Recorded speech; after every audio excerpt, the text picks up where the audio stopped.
Poslyš, Kleante, synku, Macecha, nemacecha, jak se ti ta dívka zamlouvá? Mně? No ano, tobě, její postava, její krása, její duše.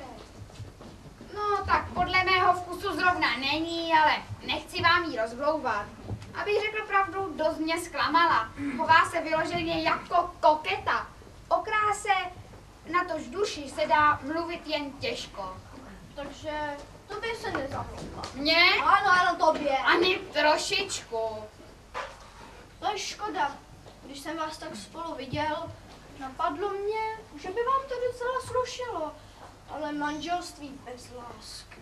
Ale tatínku, říkala jsem ti, že láska se může dostavit dodatečně. Ne, nebudu tě do ničeho nutit. Tak já vám tedy řeknu, jak to je. Miluji Marianu od první chvíle, co jsem jí spatřil. Jo. A co ona na to?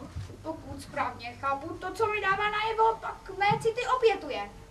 No, tak to jsem rád, že jsem tomu přišel jako. A víš ty co, můj milý synu?